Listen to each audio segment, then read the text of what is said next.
الحمد للہ الذی خلق الانسان علمہ البیان والصلاة والسلام علی رسول اللہ وعلی آلہ وصحبہ ومن تبعہم بإحسان اما بعد۔ ناظرین، معاشرے میں زندگی گزارتے ہوئے انسان کا بہت سارے لوگوں کے ساتھ واسطہ پڑ سکتا ہے، اور خصوصاً گھریلو معاملات میں یا تجارتی معاملات میں یا دوسرے معاشرتی معاملات میں بسا اوقات انسان کو ایسی نوبت آتی ہے انسان کے سامنے کہ اس میں انسان اگر چاہے تو وہ سختی بھی کر سکتا ہے، اگر وہ چاہے تو وہ اگلے کی مدد کر کے اسے مہلت بھی دے سکتا ہے، اگر وہ چاہے تو وہ اسے درگزر بھی کر سکتا ہے۔ یہ ہر انسان کی اپنی طبیعت پر منحصر ہے۔ لیکن جہاں تک انسانی ہمدردی کی بات ہے، جہاں تک ایک مسلمان کے اخلاق کی بات ہے، جہاں تک ایک مسلمان کے سلوک کی بات ہے، تو مسلمان کا رویہ، اس کا سلوک، اس کا اخلاق یہ ہونا چاہیے کہ اگر کبھی زندگی میں آپ کا کسی کے ساتھ کوئی واسطہ پڑ گیا، اور واسطہ اس صورت میں پڑ گیا کہ اللہ رب العزت نے آپ کو کسی بھی لحاظ سے اس بندے کے اوپر فوقیت دی ہے۔ مثلا میں نے ایک شخص کو ادھار پیسے دیے ہیں، یا میں ایک شخص کو پڑھا رہا ہوں، یا میں کسی کی تربیت کر رہا ہوں۔ ہر انسان غلطی کوتاہی کا پتلا ہے، اس سے کہیں نہ کہیں کوتاہی ہو جاتی ہے، لیکن ایسی صورت میں ہمیں اخلاقی اور انسانی ہمدردی والا پہلو اپنانا چاہیے۔ میں نے کسی کو پیسے دے دیے، اس نے آگے سے مجھے کہا کہ بھائی یہ پیسے میں آپ کو 1 ماہ بعد واپس کر دوں گا۔ جب 1 ماہ پورا ہوتا ہے تو میں اس سے پوچھتا ہوں کہ بھائی میرے پیسے،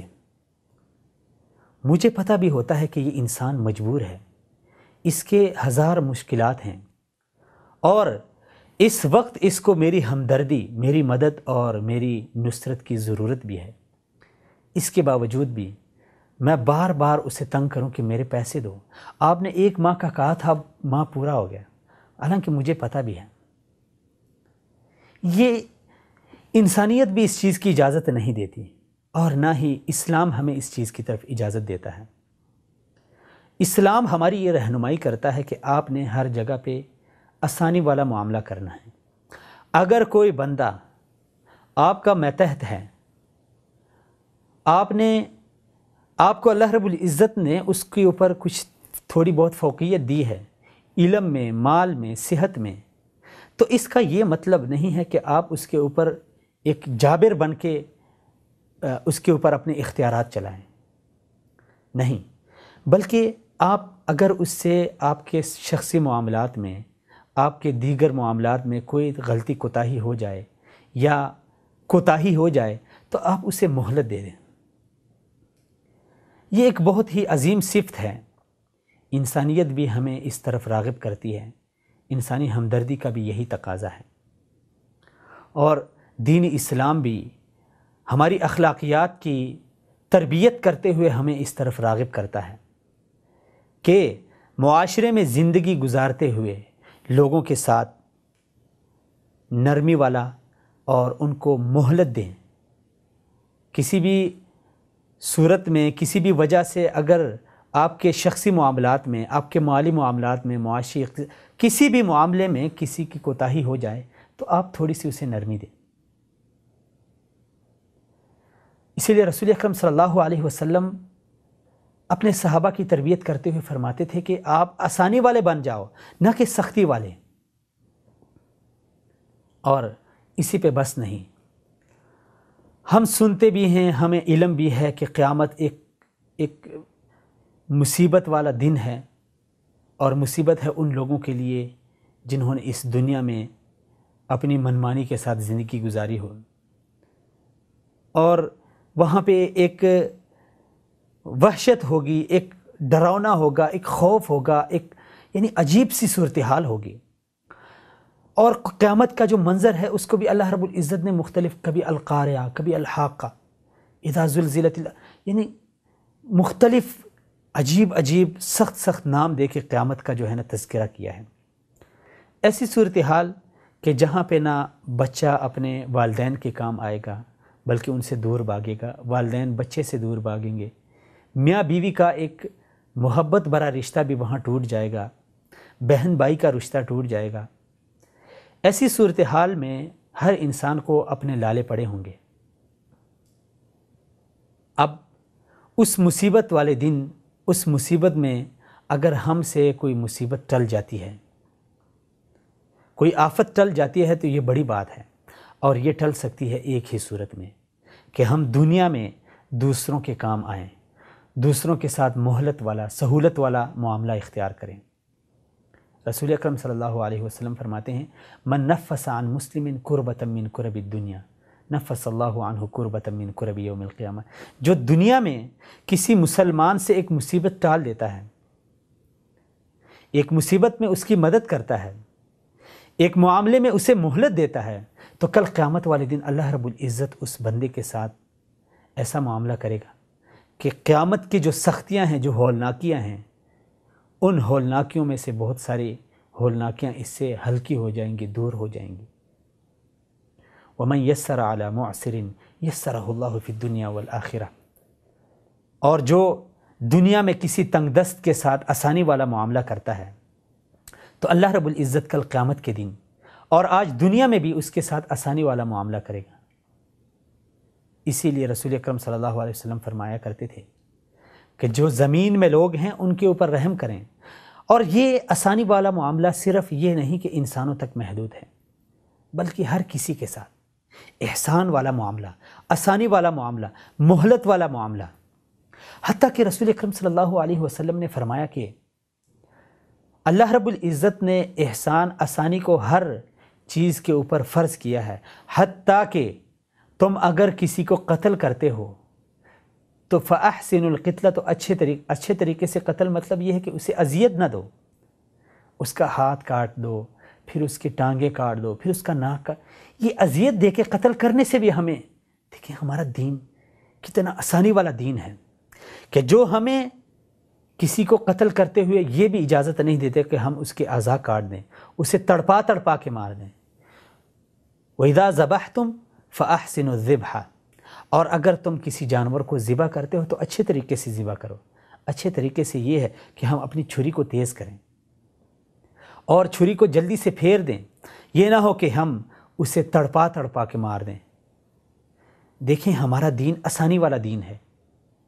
اسی لیے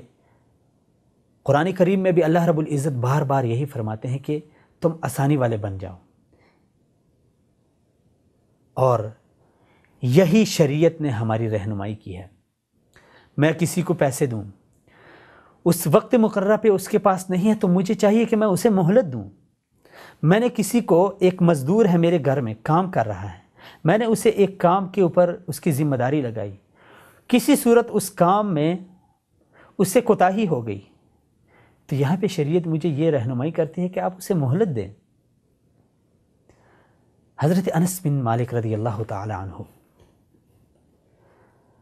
فرماتے ہیں کہ رسول اکرم صلی اللہ علیہ وسلم کی میں نے 10 سال خدمت کی۔ 10 سالوں میں آپ صلی اللہ علیہ وسلم نے مجھے ایک بار بھی یہ نہیں کہا کہ انس تم نے یہ کام ایسا کیوں کیا ہے، ایسا کیوں نہیں کیا ہے، بلکہ فرماتے ہیں کہ ایک بار رسول اکرم صلی اللہ علیہ وسلم نے مجھے کسی کام کے حوالے سے بھیجا، میں گیا تو راستے میں بچے کھیل رہے تھے، میرے دماغ سے وہ رسول اکرم صلی اللہ علیہ وسلم کا جو پیغام تھا، جو کام تھا، وہ ذہن سے نکل گیا، اور میں وہاں پہ اس کھیل کو دیکھنے میں مصروف ہو گیا۔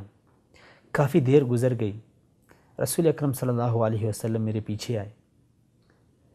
اچانک میرے کندھے کے اوپر کسی نے ہاتھ رکھا،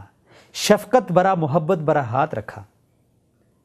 میں نے پیچھے مڑ کے دیکھا تو رسول اکرم صلی اللہ علیہ وسلم کھڑے ہیں۔ آپ صلی اللہ علیہ وسلم نے مجھے یہ نہیں کہا کہ بھئی میں نے تمہیں بھیجا تھا، کیوں آ کے تم یہاں پہ کھڑے ہو، کیوں تم نے اتنی دیر لگائی۔ آج ہم بھی تو ہیں نا، ہمارے گھر میں کوئی مزدور ہوتا ہے، یا ہم نے کسی کو مزدوری پہ لگایا ہوتا ہے، یا کھیتی باڑی میں کسی کو ہم نے کام پہ لگایا ہوتا ہے، یا ہم تجارتی معاملات میں کسی کو ادھار کوئی چیز دے دیتے ہیں، پھر وقت مقررہ پر ہمیں اس کی مجبوری کا پتہ بھی ہوتا ہے، پھر ہم اسے ڈانٹتے ہیں، اسے طرح طرح کی گالیاں دیتے ہیں، اسے مارتے ہیں، پیٹتے ہیں۔ ہمیں شریعت اس کی اجازت قطع نہیں دیتی، بلکہ ایک انسانیت کا تقاضا ہے اور ایک اسلامی اخلاقی تقاضا ہے کہ ہم معاشرے میں نرمی والے بن جائیں، مہلت والے بن جائیں۔ اگر ہمارے حق میں، ہمارے مالی حقوق میں، ہماری ذاتی شخصی حقوق میں کسی سے کوتاہی ہو گئی، کسی سے کمی ہو گئی، تو ہم درگزر والا، مہلت والا رویہ اپنائیں، درگزر والا سلوک کریں۔ اس سے ہم معاشرے میں محبت بڑھا سکتے ہیں، الفت بڑھا سکتے ہیں۔ اس سے ہم معاشرے میں جو ہمارے ماتحت افراد ہیں ان کا جو احساس کمتری ہے اسے دور کر سکتے ہیں۔ اس سے ہم معاشرے میں گھمنڈ، فخر، تکبر اور غرور کا جو ایک ناسور ہے ہم اسے ختم کر سکتے ہیں۔ اسی لیے ضروری ہے کہ ہم شریعت کے ان اخلاقی پہلوؤں پر غور کریں۔ اخلاقیات یہ نہیں ہے کہ ہم جھوٹ نہ بولیں، ہم غیبت نہ کریں، نہیں، ہر معاملے میں اخلاقیات کو مد نظر رکھیں۔ مزدور کے ساتھ کیسا معاملہ رکھنا ہے، بچوں کے ساتھ کیسا معاملہ رکھنا ہے، بیوی کے ساتھ کیسا معاملہ رکھنا ہے، اسکول کے طلبہ کے ساتھ، مدرسے میں طلبہ کے ساتھ، مسجد میں مقتدیوں کے ساتھ، معاشرے میں دیگر افراد کے ساتھ، تجارت میں اپنے گاہک کے ساتھ، دکانداری کرتے وقت ہم نے اپنے معاشرے کے ساتھ، ہر ایک چیز میں اخلاقی پہلوؤں کو ہم نے مد نظر رکھنا ہے۔ اور ان اخلاقی پہلوؤں میں سے ایک مہلت والا، کسی کو آپ مہلت دیں، ٹائم دیں، نرمی کے ساتھ اس کے ساتھ پیش آئیں۔ اس سے ہم معاشرے میں اپنی بھی عزت بڑھا سکتے ہیں اور دوسروں کی بھی عزت کر کے ہم، اگر معاشرے میں وہ غریب ہے تو اس کا جو غربت کا جو احساس ہے اسے ہم ختم کر سکتے ہیں۔ اس کے جو ذہن میں جو خیالات آئیں گے، تصورات آئیں گے اپنے بارے میں، وہ ختم ہو سکتے ہیں۔ اللہ کریم سے دعا ہے کہ اللہ کریم ہمیں ان اخلاقی پہلوؤں کو اپنانے کی توفیق عطا فرمائے۔ اقول قولی ھذا استغفر اللہ لی ولکم ولسائر المسلمین فاستغفروہ انہ ھو الغفور الرحیم۔